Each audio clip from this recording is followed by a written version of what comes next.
The therapeutic potential of nicotinamide mononucleotide (NMN) in metabolic health increasingly points toward its ability to modulate autophagy, particularly in adipose tissue, where aging and obesity disrupt the natural balance between energy storage and expenditure.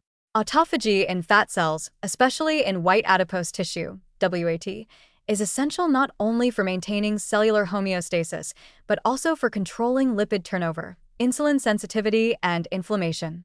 As adipose tissue ages, autophagic efficiency diminishes, contributing to mitochondrial dysfunction, increased fat accumulation, and chronic inflammation. The question now gaining traction in research is how different doses of NMN affect autophagic flux, and whether the magnitude of this response in adipose tissue is dose-dependent. Understanding this relationship is crucial for optimizing NMN use in metabolic therapies. Low to moderate NMN doses, typically in the range of 100 to 300 milligrams per kilogram in rodent studies, have been shown to partially restore NAD+ levels and modestly activate sirtuin-mediated signaling pathways in adipose tissue. At these doses, autophagic flux is upregulated to a degree sufficient to improve cellular housekeeping, clear defective mitochondria, and reduce oxidative stress within adipocytes. This is often accompanied by reductions in pro-inflammatory cytokine expression such as TNF-A and IL-6, improved insulin signaling, and stabilization of fat cell size. The improvements in adipocyte function at this dose range appear to be primarily restorative, helping aging fat cells return to a more youthful phenotype by reactivating basic homeostatic mechanisms. At higher doses, upward of 400 to 500 mg/kg in animal models or 500 to 1000 mg/day in emerging human trials, NMN seems to induce a more robust NAD+ surge, significantly amplifying the activity of sirtuins like SIRT1 and SIRT3.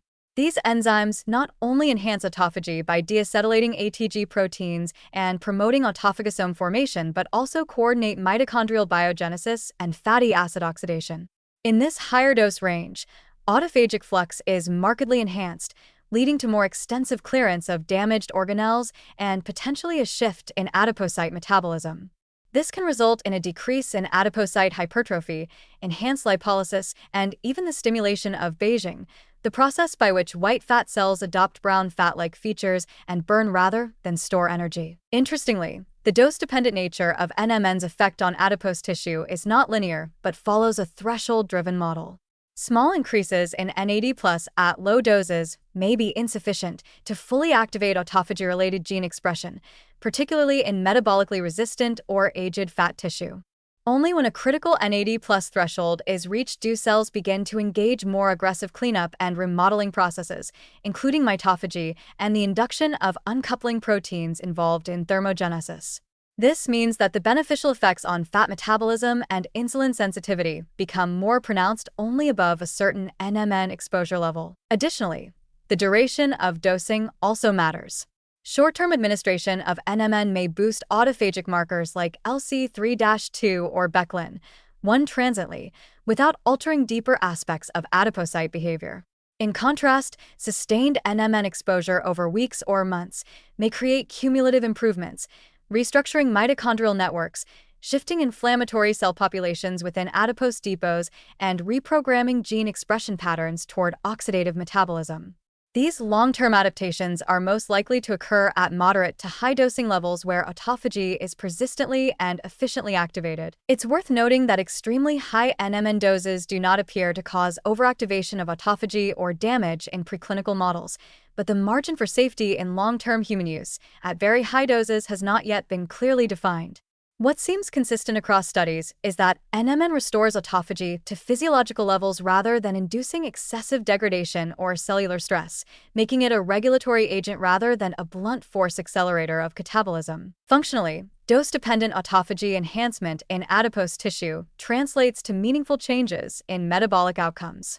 In obese or aged mice, higher NMN doses are associated with reduced fat mass, improved glucose tolerance, better leptin and insulin signaling, and decreased markers of systemic inflammation.